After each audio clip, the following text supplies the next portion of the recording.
Thank you to Billy Kills for his constant support on Patreon. Akroma Vision of Ixidor and Rograkh Son of Rograkh versus Neheb the Eternal, Maelstrom Wanderer, and Blim Comedic Genius.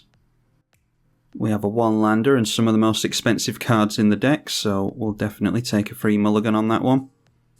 Alright, that is looking pretty good actually. Yeah, I don't know about going for fast mana with Enlightened Shooter. We might have to go for something boring like a Signet or something. Neheb just throws out a mountain, and Akroma is desperate to be played this game apparently, so we draw into her again. I'm just going to throw out a Marsh Flats. I don't think I'm going to go for Enlightened Shooter. Although maybe I should use it to go for a Signet. Yeah, let's just throw out the Sigarda's Aid here. Lightning Greaves from Neheb on turn 2. And then, alright, we get into another coloured source. I'd rather that was a white because it would mean we could get down Pure Steel Paladin. I think I'll drop the Ancient Tomb here and I might just end up having to go for Enlightened Shooter, unfortunately. Yeah, I'm trying not to look like too much of a threat to my opponents. I don't want my commander to eat too much damage unnecessarily. Yeah, maybe should have played it out there because we might end up going for a sword just for the sake of doing something next turn. Yeah, maybe should have gone for Rograkh there. Yeah, I wish I'd played our commander now, but anyway, let's go for the Enlightened Shooter. Maybe we go, I think we've got Sword of Fire and Ice in here. Yeah, maybe we go Sword of Fire and Ice because that'll give protection from red. We've got a lot of red players at the table. Unfortunately, won't be shocking anyone or drawing any cards like we should have been doing. Oh, and there we go, the Neheb player deciding to scoop. I hope that wasn't in response to the protection from red, but yeah, I mean, it's Magic Online, so you never know. Apologies. And it's still the Christmas period that I'm trying to get games, and I'm just having to play really early, too early for my patrons to join a game with me. Trying to get a load of games together for the Christmas period so that you've still got games to watch. And that means relying on randoms, unfortunately. A Jinxed Choker. At the beginning of your end step, target opponent gains control of it and puts a charge counter on it. At the beginning of your upkeep, it deals damage equal to the number of charge counters on it to the player that controls it. Giving it over to the Maelstrom Wanderer player, I think that is the next threat. Now, Reclamation Sage would go for the sword, I would imagine. Oh no, they're going after the Jinxed Choker. Alright, fair enough. I think I would have gone for Sigarda's Aid personally because it's really, really good. It cheats a lot of cost, but argument to be made for the sword there. I think I would have left the Choker alone.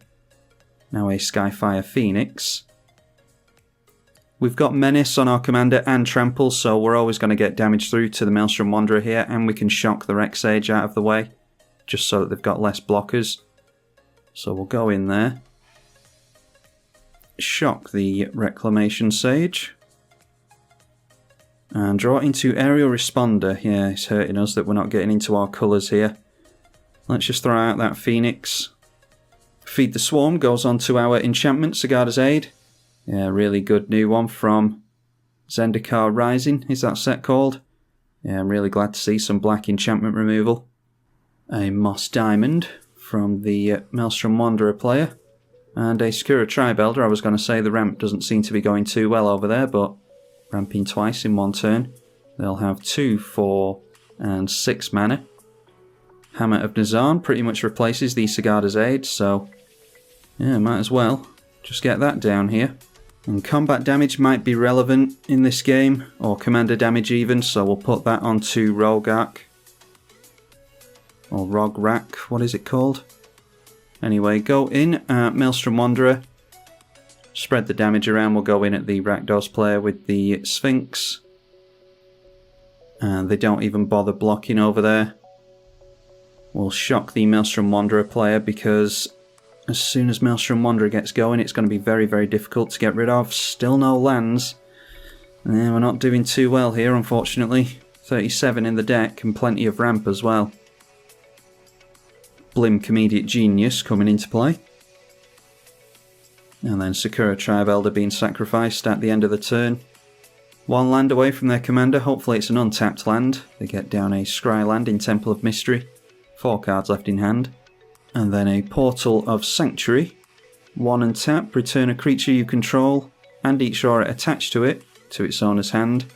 Alright, a Dark Steel Plate for more indestructible. Yeah, I mean, we can cast things at least, but we're not doing too well here, I don't think. Throw out the Dark Steel Plate. Hammer of Nazan can put that on the Phoenix.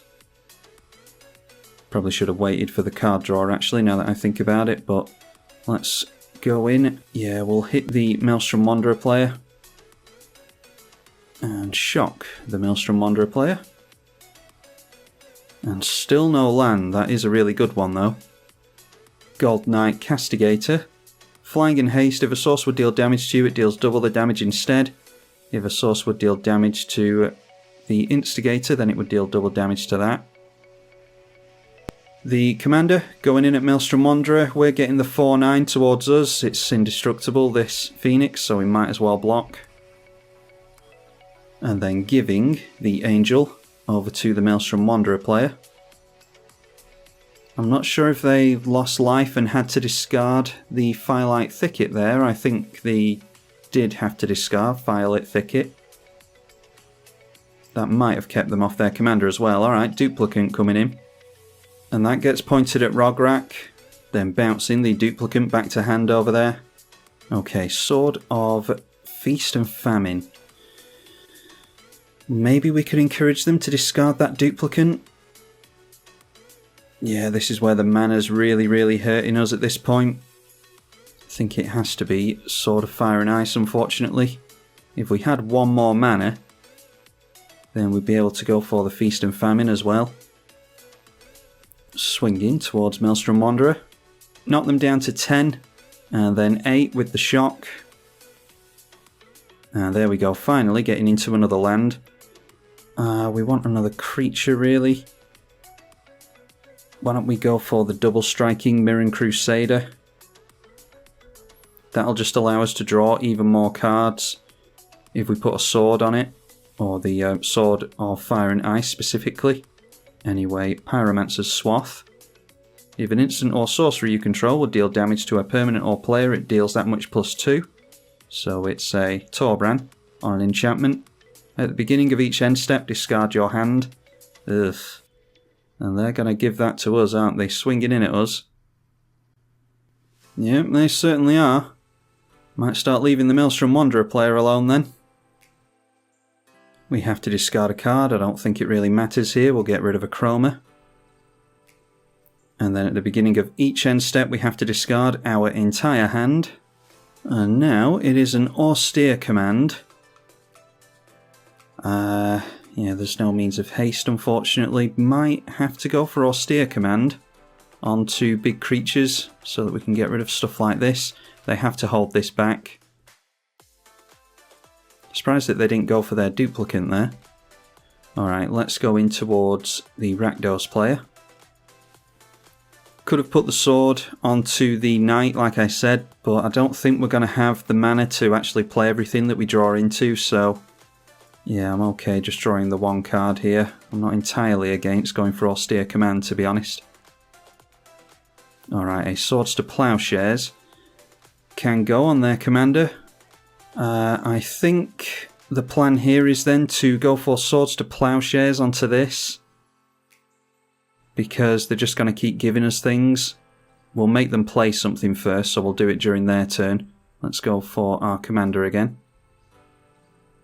And we'll just equip up the sword onto the Mirran Crusader now, so we don't have to do it next turn. Oh, and of course we have to discard the Swords to Plowshares, so we won't be able to do it during their turn. We'll just have to do it now, forcing us to play during our own turn. Definitely would have gone for the Austere command there if we had the mana, but that's the theme of this game, isn't it? Not having mana. We could have gotten rid of this thing and kept our hand, and gone after big creatures as well, getting rid of that, and the Blim, obviously. a Wretched Anurid. Whenever another creature enters the battlefield, lose 1 life. Doesn't look like we've got too many creatures on the go at the moment. A Sweet Gum Recluse. That is Flash, Cascade and Reach. 0/3. And then it distributes plus counters per spell you've cast this turn. They cascaded into Violent Outburst. And that took them into Prophetic Prism. Throwing on some plus counters onto this thing. That is a flyer and a reacher they've got now, so it's going to be slightly more difficult to get around them. If they just play red creatures, then we could get through with Menace onto the Maelstrom Wanderer player, because it'll have protection from red if we put the sword on there. In comes that duplicant again, and it's going on to our Mirren Crusader.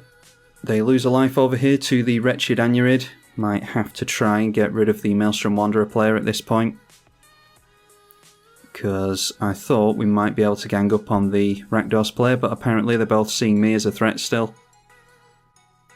Although they will be able to block the Rograkh now. Throwing down a Lotus Cobra, which will also be able to block. Alright, well, it's the Plains for us. A bit late to be getting into the mana now, but you never know, it might come in handy with some of the more expensive stuff we've got. So maybe we just load up on equipments this turn and hold back the Phoenix. Let's throw the Sword of Fire and Ice onto our commander. And then we'll swing in and shock that duplicant out of the way. We'll hold back the Phoenix and we'll just go in at the Rakdos player, because we can't get through all this now.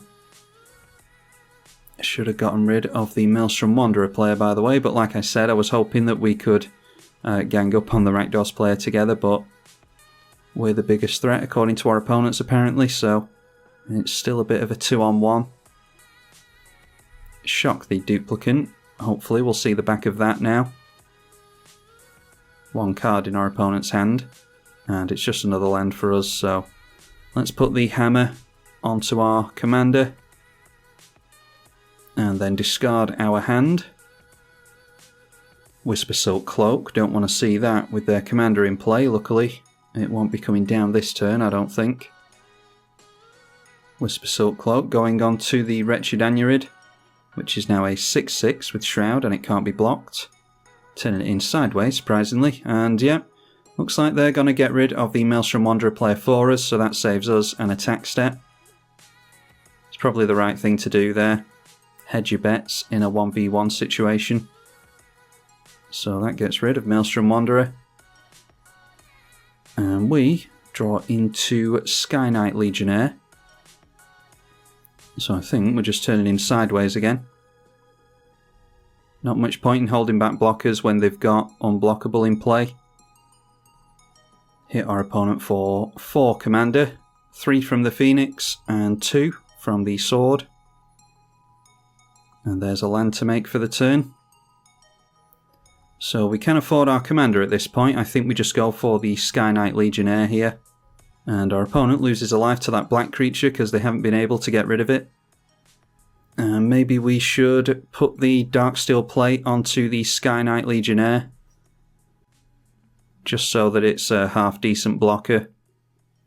I don't think we'll need to block with this thing because, like I said, that's unblockable, but they might get into something hasty that we want to block with. Swinging in again for 6 points of damage will take us down to 12. Then a Blasphemous Act will only get rid of the 1 creature, which will come straight back out with Akroma next turn. So the Indestructible was totally relevant there. And our opponent has scooped. Alright, we get down Akroma next turn. Don't think she has haste, does she? No, she doesn't have haste, so she would just buff our other creatures. That would get +2/+2. This would get +4/+4. And then we'd have a hasty 3/3 as well. Let's see what we were drawing into. Yeah, just a land, so eventually getting into those lands. That was my first ever run with this deck, and it was pretty abysmal, although we did manage to play through the Pyromancer's Swath, so yeah, some play mistakes here and there, but the deck ran terribly anyway, so Not too worried about that. But hopefully you all enjoyed it regardless. Don't forget to leave it a thumbs up and subscribe. I'm tribalkai on the EDH channel. Thank you for watching.